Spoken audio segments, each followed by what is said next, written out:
RMC, M comme Maïtena, Maïtena Birabin. Bonjour à vous tous, je suis ravie de vous retrouver tous les jours à partir de 15h sur RMC pour parler de l'actu et rencontrer ceux qui la font. À 15h45, c'est l'ami du petit déjeuner qui viendra prendre un thé. Catherine Sellac produit et présente sur France 2 depuis plus de 20 ans Thé au café, mais elle a recueilli dans un livre les confidences de personnalités sur la mort. Jean-Louis Trintignant, entre autres, il dit être mort le jour de la mort de sa fille Marie. Catherine Sellac vient tout nous raconter tout à l'heure. La DRH, direction des ressources humaines, ou quand la ressource devient un objet comme un autre. Certains DRH traitent-ils leurs employés comme des meubles, variables d'ajustement du rendement et du profit? Vous faites un cursus de DRH, racontez-nous s'il vous plaît ce que vous apprenez. Vous étiez DRH et vous avez quitté votre job écœuré ou vous vous êtes fait virer. Vous êtes RH et vous refusez ces méthodes. Enfin, vous êtes américain et vous ne comprenez pas où est le problème. Jérôme et moi, on vous attend au 32-16 ou alors sur Twitter, #M comme M. RMC, M comme Maïtena. Il était payé pour faire le sale boulot. C'était sa spécialité. Réduire les effectifs. J'avais, entre guillemets, un objectif, que la personne soit physiquement hors de l'entreprise. Licenciement abusif, chasse aux syndicalistes, Didier Bill est DRH. Tout est bon pour licencier, tout est bon pour réduire les effectifs. La suite ressemble à une chasse à l'homme avec deux cibles. Le DRH d'Air France et le DRH de l'activité long courrier. Je peux malgré tout comprendre que des salariés, leurs représentants, puissent être poussés dans une situation où que la seule chose auquel ils puissent encore avoir recours soit de la violence. Maïtena Birabin. Bonjour Didier Bécher. Bonjour. Merci d'être avec nous. Vous avez été directeur des ressources humaines pendant 20 ans au sein de grands groupes internationaux. Aujourd'hui, vous êtes député La République En Marche des Yvelines. Est-ce qu'il est logique de penser que la DRH s'occupe du lien social, du respect des gens, du respect de la loi et infuse de la bienveillance dans la politique de l'entreprise? C'est notre métier. C'est presque la définition de notre métier. C'est presque ça. Je pense que on a cette responsabilité. Alors les directeurs de ressources humaines, attention, parce que je pense que dans tous les métiers, tout le monde n'a pas un niveau de responsabilité identique, mais les directeurs de ressources humaines, ce sont ceux qui doivent transformer la politique économique de l'entreprise, les décisions économiques du dirigeant, en politique sociale. Recruter des gens parce que l'activité augmente et parfois, oui, c'est difficile, diminuer les effectifs parce que la situation économique est compliquée. Donc le ressource de directeur des ressources humaines, le ressource c'est l'humain et ça n'est pas tout à fait un meuble. C'est surtout pas un meuble parce qu'on crée de la valeur. Je pense que les entrepreneurs créent de la valeur en embauchant des gens. Didier Bill, bonjour. Bonjour. Merci d'être avec nous. Vous avez été DRH vous aussi dans plusieurs grands groupes. Aujourd'hui, vous continuez, mais de manière un peu différente. Et aujourd'hui, surtout sur votre livre que vous intitulez DRH, la machine à broyer, recruter, casser, jeter. C'est au Cherche Midi. Le respect de la loi, la justice, la bienveillance, c'est ce qui vous a guidé dans l'exercice de votre métier? C'est en tout cas ce qui m'a guidé dans l'entrée de ce métier. Ouais. Et c'est aussi ce qui m'a guidé dans la sortie de ce métier. Et entre les deux? Et entre les deux, j'ai pris des chemins de traverse, mais à la demande des entreprises. Ouais. Et effectivement, j'ai dû appliquer plus ou moins volontairement des méthodes qui sont en complète contradiction avec ce que devraient être les ressources humaines, que vient de définir Didier, et avec lequel je suis parfaitement d'accord. Ouais. Vous dites, on n'aime pas les gens âgés, ceux qui ont des velléités de devenir syndicalistes, ceux qui ont trop de leadership, on cherche à dissoudre le lien social, et toute personne qui pourrait avoir de l'influence positive sur ses collègues peut être un danger potentiel pour l'entreprise. C'est exact. C'est exact. Je sais pas pourquoi j'ai un peu froid dans le dos d'un coup là. C'est normal ou pas? Didier Bécher, vous avez déjà été confronté à ce genre de choses? En fait, quand on est RH, on est toujours confronté à la difficulté des situations. Non, mais là, c'est pas de la difficulté. Là, c'est clairement le personnel est l'ennemi. Moi, je sais pas, je ne me suis jamais trouvé dans cette situation. J'ai toujours considéré mon métier comme celui qui aide au développement des personnes.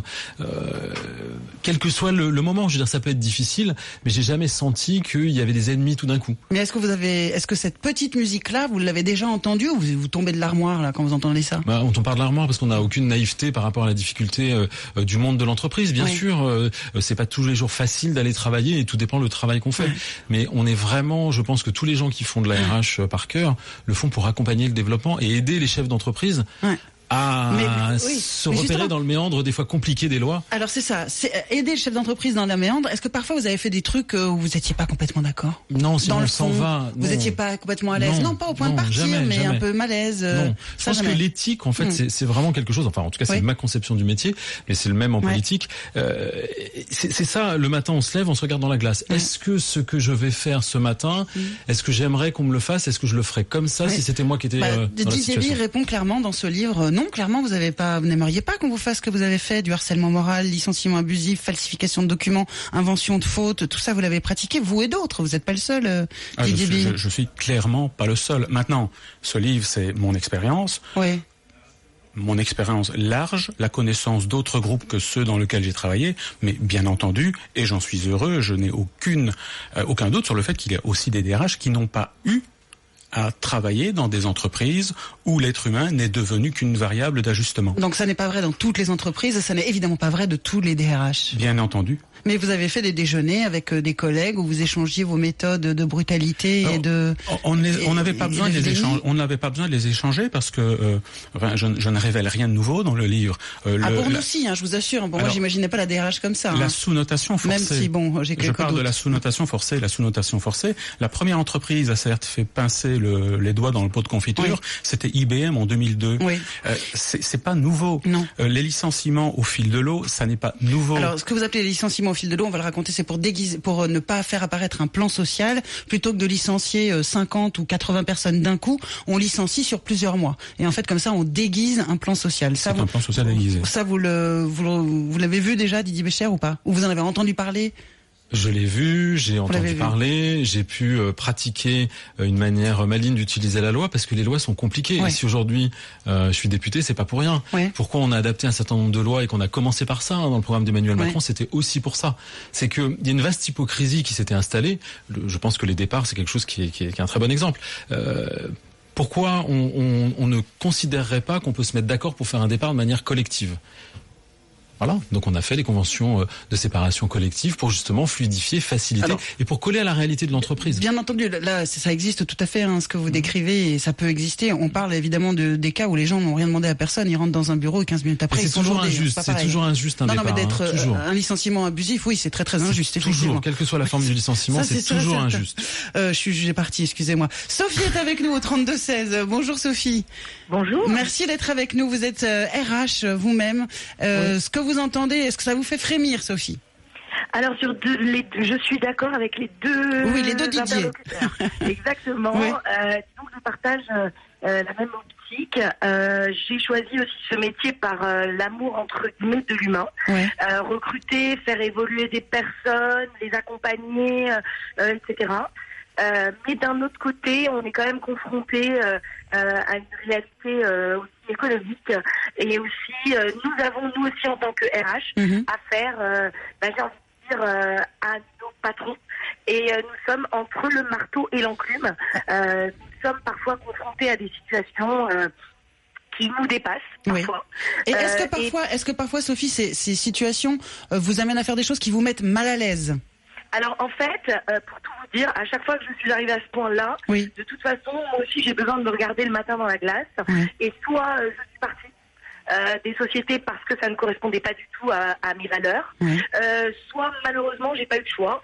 Il m'est arrivé aussi de refuser de licencier des personnes pour lesquelles j'avais moi-même fait des évaluations annuelles ou mensuelles. Et qui étaient, on va dire, des salariés tout à fait dans le move, parce que moi je suis dans le monde de la vente, en fait, du commerce, c'est très difficile. Et donc des salariés effectivement très bien, qui avaient un très bon leadership justement, qui étaient appréciés de leurs collègues. Et je suis tout à fait d'accord, parfois certains dirigeants, ça peut leur faire peur. Moi, où j'ai envie de juste d'intervenir, c'est que parfois, quand je dis le marteau et l'enclume, un RH parfois n'a pas affaire que aux grands patrons, mais bien sûr. Parfois à des managers qui eux-mêmes n'ont pas forcément des compétences, toutes les compétences, des managers que moi-même je n'avais pas forcément choisis, et qui peuvent être très violents dans leur décision, par exemple, de licencier un salarié. Sous prétexte qu'on ne l'aime pas, qu'il ne plaît pas, que ça va pas, qu'il ne rentre pas forcément dans le moule que eux attendraient, etc. Alors vous nous décrivez parfaitement cette fameuse zone grise où tout peut déraper. C'est ce que vous racontez, vous, Didier Bill, dans la machine à broyer. C'est ce contre quoi vous allez vous battre comme député, Didier Bécher. Merci Sophie d'avoir été avec nous au 32-16. Si vous avez été sous-noté dans une entreprise, si vous êtes syndicaliste et que on a essayé de vous virer justement parce que vous alliez vous syndiquer, si vous êtes patron d'entreprise, d'une plus petite entreprise et que vous considérez les RH comme quelque chose d'important, et si vous êtes au prud'homme, n'hésitez pas à appeler nous 32-16. RMC jusqu'à 16h. M comme Maïtena.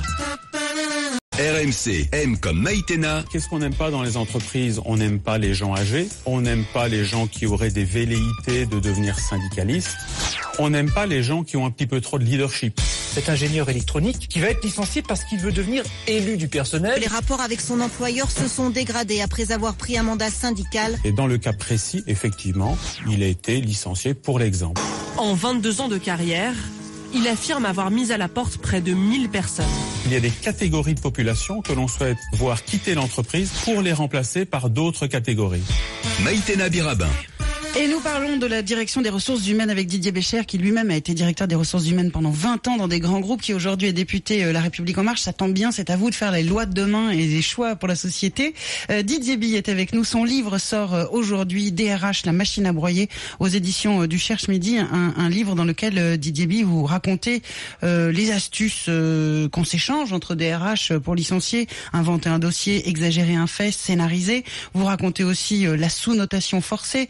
Donc, c'est ces fameuses évaluations, tous les ans où on met des points et on sous-note des salariés qui travaillent très bien pour pouvoir les licencier un jour, et les plans sociaux dont on a parlé tout à l'heure, déguisés au fil de l'eau, qu'on fait passer comme ça. Est-ce que vous pensez que c'est une tendance, Didier Bille, vers laquelle on se dirige maintenant aujourd'hui? Parce que bien entendu, ça n'est pas vrai de toutes les sociétés ni de tous les DRH. Alors, ce n'est certainement pas vrai de toutes les sociétés et de toutes les DRH. Je ferai d'abord une remarque, je ne suis pas tout à fait d'accord avec Didier Bécher. La loi n'est pas compliquée. Ouais. Certainement pas. En plus. Parce que alors, j'explique, vous disiez hors antenne que s'il y avait des licenciements violents et abusifs comme ça, c'est parce que la loi était compliquée. Alors vous voulez rectifier ça? La loi n'est pas compliquée, et certainement pas en plus dans les grands groupes dans lesquels nous avons tous les deux travaillé, qui peuvent se payer des DRH comme nous, mais qui peuvent aussi, au moindre doute, faire appel à des cabinets d'avocats spécialisés. La loi n'est pas compliquée. Mais pour un certain patronat, tant qu'ils ne pourront pas ajuster quasiment à la semaine les effectifs dont ils ont besoin, recruter 50 une semaine, licencier 100 la semaine prochaine, ce sera toujours trop compliqué. Donc cette fameuse mobilité, Didier Bécher, vous nous dites, Didier Bille, que cette mobilité, cette flexibilité dans laquelle nous entrons, c'est le monde dans lequel nous entrons aujourd'hui, ça engendre cette violence, ces ajustements au jour le jour, qui sont très violents pour les gens qui sont ajustés, disons-le clairement. Didier Bécher. Si la loi, pour revenir à ce que vous dites juste avant, si la loi est un carcan qui est beaucoup trop complexe, et encore une fois, je confirme, la loi est trop compliquée, elle l'était trop compliquée, on a essayé de la simplifier. Les lois sont faites pour les grands groupes. Elles étaient faites jusqu'à maintenant pour les grands groupes. Or, 95% de nos entreprises, ce sont des PME et des ETI où 50% des Français travaillent. Donc il faut raisonner en fait par rapport au tissu économique que nous avons, et donc simplifier l'organisation du travail, le cadre législatif, pour qu'effectivement il y ait une agilité qui soit possible. Mais alors je vous entends et en même temps je me dis c'est quand même très étonnant que ces grands groupes, vous le dites tous les deux, pratiquent des méthodes extrêmement violentes qui sont parfois hors la loi, qui ne correspondent pas à ce que demandent les comités hygiène, sécurité et conditions de travail, les fameux CHSCT. Les prud'hommes dans ce pays, ça existe quand même, et les syndicats aussi. Rien n'empêche ces sociétés d'appliquer ces méthodes violentes. C'est problématique. Tout empêche. Enfin, je pense que le rôle de la discussion avec les syndicats est le rôle des syndicats. Là aussi, en tant que DRH, tout dépend comment vous considérez vos syndicats. Si vous considérez que vos syndicats, c'est une partie de la communication et du travail avec de la valeur ajoutée que vous faites dans l'entreprise, vous n'aurez pas des difficultés et les syndicats sur le dos qui vous cassent les pieds à longueur de journée. C'est encore une fois, je pense, quelle est la dimension humaine que vous allez mettre dans ce travail avec eux. Moi, je n'ai pas travaillé dans des entreprises où les syndicats étaient des ennemis. Au contraire, on travaillait pour construire des grands accords avec eux. Juste pour que vous répondiez à ma question, Didier Bille, vous avez licencié à tort, sans rien, combien de personnes? Sans rien contre eux? À tort, sans rien, sur le millier. Vraiment sans rien. Oui, sans rien. 250. 250 personnes ont été licenciées sans rien. Et je pense que je pourrais même vous donner leur nom et prénom. Oui. Eh bien, eux, ils s'en souviennent, en tout cas, ça c'est sûr. Didier Bécher, 250 personnes licenciées sans rien, malgré les prud'hommes, malgré les syndicats, malgré les CHSCT. Le licenciement, ce sera toujours un échec, qu'il soit individuel ou collectif. Mais non, mais là, ce sera toujours un échec. Mais rien ne protège les gens dans ces cas-là. C'est ça que j'essaie de... La loi est là pour protéger les gens, les prud'hommes sont là pour protéger les gens. Il faut pouvoir se battre, ce qui est un autre débat. C'est est-ce qu'on aura envie de se battre ou est-ce qu'on aura la capacité, les moyens financiers, le bon conseil au bon moment pour se battre. Ça, c'est un vrai sujet. Mais le cadre, il existe pour défendre les salariés. Est-ce qu'on est égaux face à la loi? Deux choses. Alors, un point. C'est très important ce qui vient d'être dit. Est-ce qu'on est égaux face à la loi? Très bien, Didier Bécher. Alors, on est égaux face à la loi, mais on n'a pas les mêmes moyens. Non, c'est ça. Quand vous êtes licencié un vendredi soir en un quart d'heure et qu'on vous interdit de regagner votre poste, vous sortez de l'entreprise, vous n'avez bien entendu emporté avec avec vous aucun document, aucune chose qui puisse prouver votre innocence. L'entreprise, par contre, elle, va pouvoir sélectionner ce qu'elle souhaite, voire même mettre un peu de pression sur certains salariés pour obtenir des témoignages. J'en reviens maintenant à un autre point, c'est on a l'air de parler entre nous du fait que ces méthodes de licenciement au fil de l'eau seraient dues uniquement au fait que l'entreprise ne peut pas s'adapter assez rapidement à la réalité économique. Mais vous avez aussi bon nombre de ces méthodes qui sont là uniquement par moi je vais le dire, par soit imbécilité, soit perversité. La sous-notation forcée, ça n'est pas pour adapter les effectifs à la réalité économique. La sous-notation forcée, c'est pour mettre la pression sur les salariés, pour les faire vivre dans la peur, pour, certains y croient même, améliorer le cheptel salarial, en éliminant en permanence... J'ai envie de mourir. C'est horrible.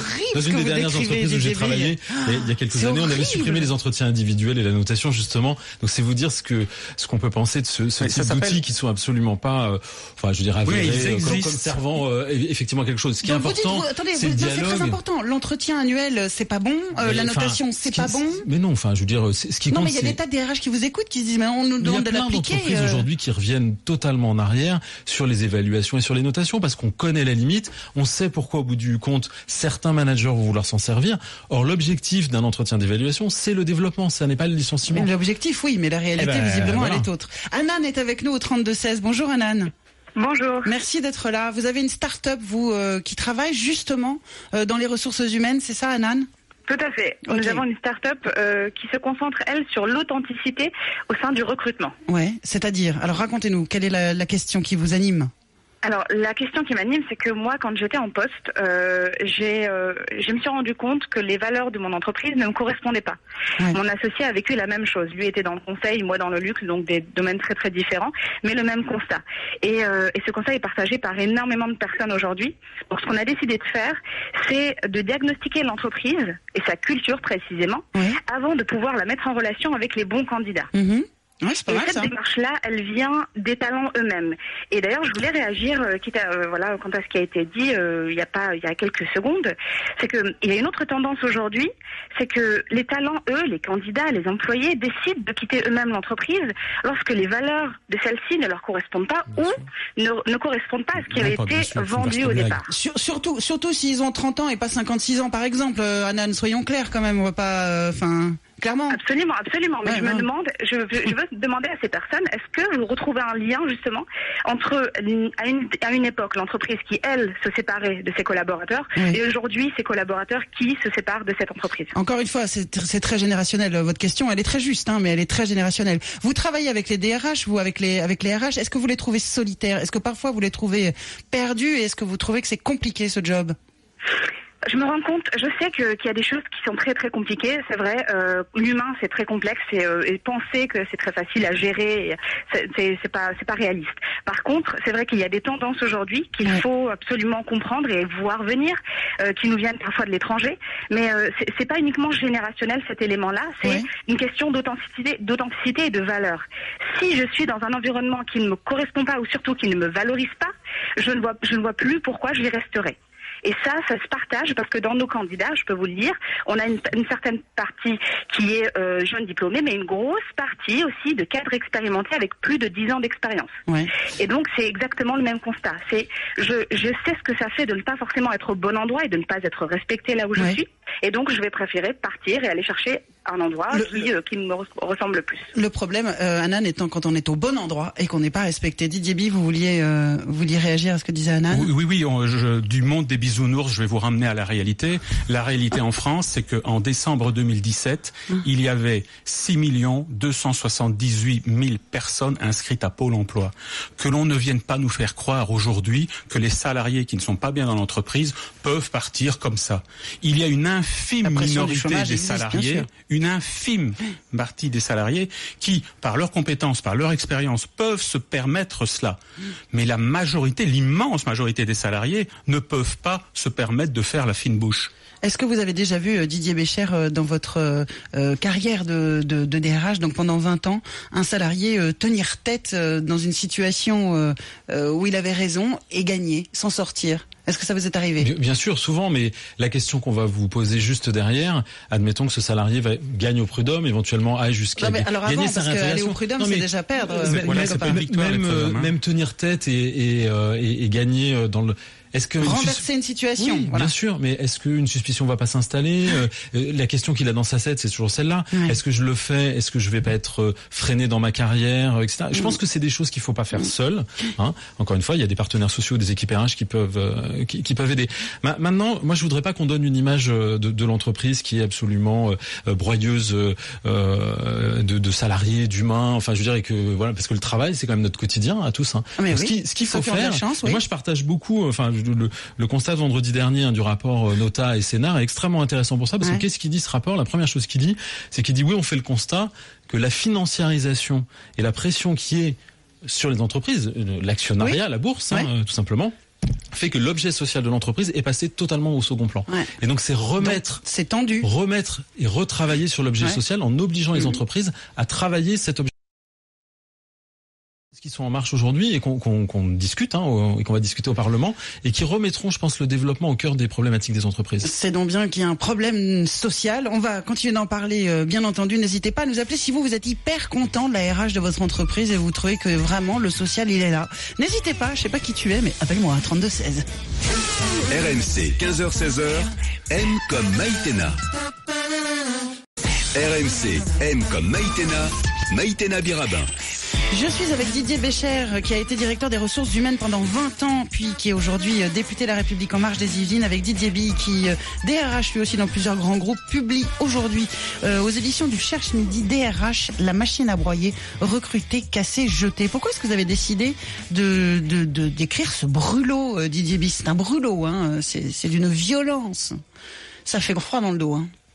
Alors, juste une parenthèse. Oui. Je me suis rendu compte à quel point c'était violent en l'écrivant. Je me suis rendu compte à quel point je m'étais blindé. Oui, je m'étais blindé contre cette forme de violence, qui, moi, ne m'apparaissait plus aussi violente. Et c'est d'ailleurs pour ça que j'ai quitté un moment. Pourquoi je l'ai écrit? Alors, tout d'abord, il n'y a pas que des choses négatives dans ce livre, il y a quand même aussi des actes de courage de la part de certains individus qui parfois le payent, parfois ne le payent pas. Il y a aussi une justice qui condamne effectivement des entreprises quand elles ont fauté, pas toujours. Pourquoi l'avoir écrit? Parce que je pense que la fonction de ressources humaines, qui est un métier que j'ai aimé et que j'aime toujours, pour moi est toujours essentielle en entreprise, mais essentielle comme l'a décrite Didier, l'autre Didier, et comme elle l'était à l'origine, pas comme elle l'est aujourd'hui.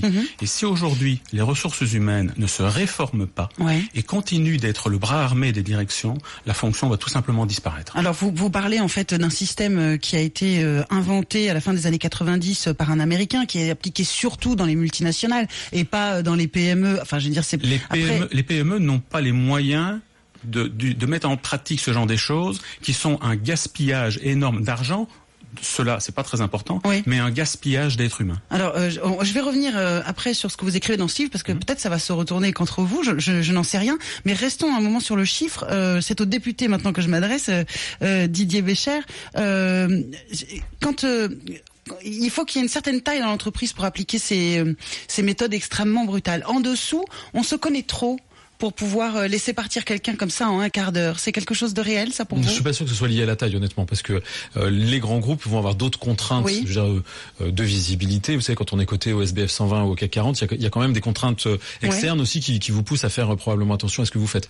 Dans la PME, des fois, c'est par méconnaissance aussi des règles du jeu, seulement des règles légales qu'on va faire des âneries. Oui, mais je suis pas sûr qu'il y ait moins de pression dans une PME que dans un grand groupe. Honnêtement, je crois pas. Oui, mais si dans une PME, on fait rentrer quelqu'un dans son bureau et on lui dit maintenant tu t'en vas, un quart d'heure après la personne est partie, forcément les gens vont en parler et vont venir mais on prend le même risque que le manager dans une grande entreprise de le faire, et tout le monde va le voir. Donc les salariés voudront plus travailler avec lui ou n'auront plus la même performance dans son équipe parce qu'ils seront démotivés. Franchement, encore une fois, je pense que c'est des pratiques qu'il faut combattre. Nous, en tant que RH, encore une fois, je pense qu'on passe 50% de notre temps à se battre contre des managers qui ne connaissent pas les règles, qui ne veulent pas les appliquer, et c'est notre rôle de les amener à respecter ces règles et donner ce cadre harmonieux. C'est très étonnant quand vous dites ça, parce que on a l'impression quand même que dans une société, on devrait tous travailler les uns avec les autres. On défend une marque, on est engagé.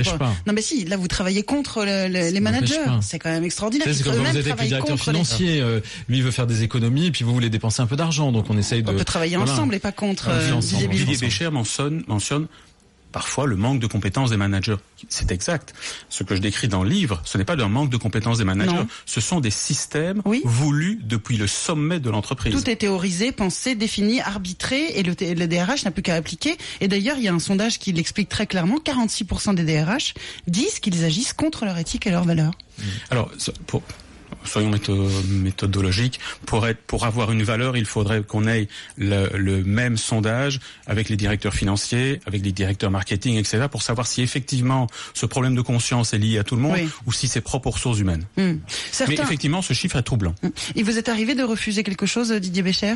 Souvent, oui, bien sûr. Souvent. Oui. Et sans que mais ça encore une fois, je pense que c'est pas la même chose d'être directeur des ressources humaines, donc d'être à la direction générale, d'être payé comme un directeur général, et d'être un acteur de la machine RH, peut-être un agent RH, un responsable RH, ou peut-être parfois on subit, j'en sais rien, une forme de pression ou qu'on ne comprend pas, on n'a pas la totalité de l'histoire. Il peut y avoir combien de personnes dans un groupe RH, par exemple ? Ça dépend de la taille de l'entreprise. Moi, j'ai eu jusqu'à 300 personnes dans mes équipes. 300 personnes en RH. Ça peut être avec la paye, avec l'administration du personnel. Mais qui licencie ? Qui est-ce qui peut licencier ? Qui est-ce qui peut convoquer quelqu'un à un entretien de licenciement ? Quelqu'un qui a déjà une délégation de pouvoir de la direction pour le faire. Donc c'est pas tout le monde, si on regarde strictement combien la loi. Combien de personnes parmi vos 300 personnes, par exemple, pouvaient le faire ? Ça dépend. Moi, je dirais une dizaine, une vingtaine de personnes suivant la taille.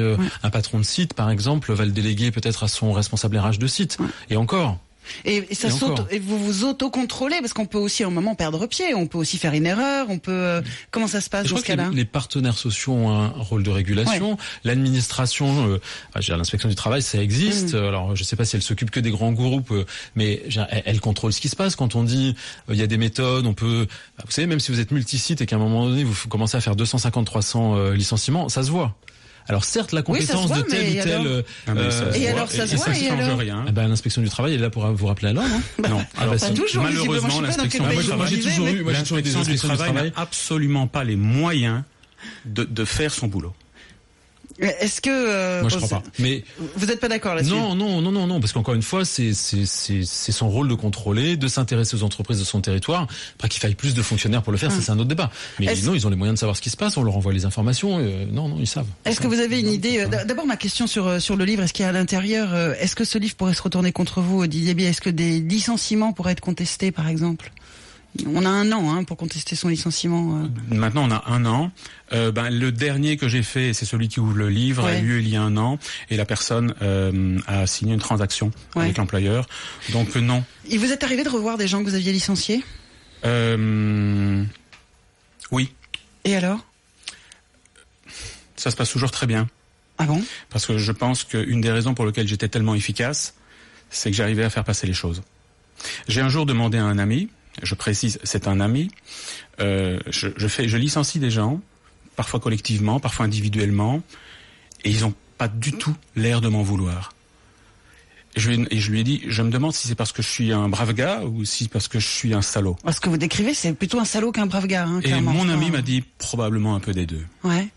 Maintenant, ce ne sont jamais les ressources humaines qui décident de licencier quelqu'un.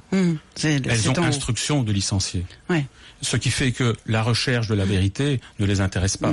L'ordre est tombé, telle personne doit disparaître. Point.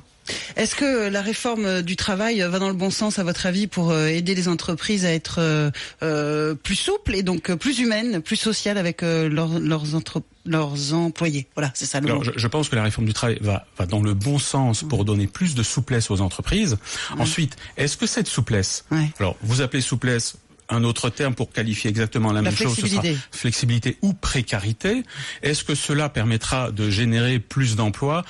Je suis pas économiste, et même les économistes sont pas tout à fait d'accord. Non, mais vous êtes dans la tête des patrons. Vous savez comment ils accueillent cette réforme. Ils l'accueillent comment, les patrons ? Ils sont ravis. Plus on leur donnera la facilité de licencier individuellement ou collectivement les individus, plus et moins cela leur coûtera lorsqu'ils sont pris les doigts dans le pot de confiture, ils seront toujours d'accord. Donc les patrons accueillent cela en applaudissant. Didier Bécher ? Le premier axe, je voudrais rappeler sur les lois de travail, c'est l'organisation du dialogue social pour les PME. C'est absolument pas pour organiser les licenciements. C'est des droits supplémentaires pour les salariés, exactement dans ces ordonnances. Donc il y a pas une volonté d'organiser de l'agilité ou de la flexibilité avec les lois du mois de septembre. Pas du tout. Pas de précarité en tout cas. On a organisé, proposé, ce qui n'était pas arrivé depuis des dizaines d'années, comment organiser simplement le dialogue social dans les PME. Encore une fois, les PME, c'est 95% de nos entreprises. entreprises, 50% des salariés français. Si vous n'avez pas de dialogue social dans les PME, vous ne pourrez pas discuter des accords sociaux ou de savoir ce qui se passe dans votre entreprise et contrôler la dimension sociale de votre entreprise. Merci beaucoup à tous les deux d'avoir été là. C'est en quelque sorte un choix philosophique de société dans lequel nous entrons, à chacun d'entre nous d'avoir la tête haute et de nous regarder tous les matins. Merci Didier Bécher d'avoir été avec nous. Bon travail, on compte sur vous à l'Assemblée nationale. Merci Didier B. Je rappelle le titre de votre livre, La machine à broyer, c'est au Cherche Midi et c'est tout à fait édifiant.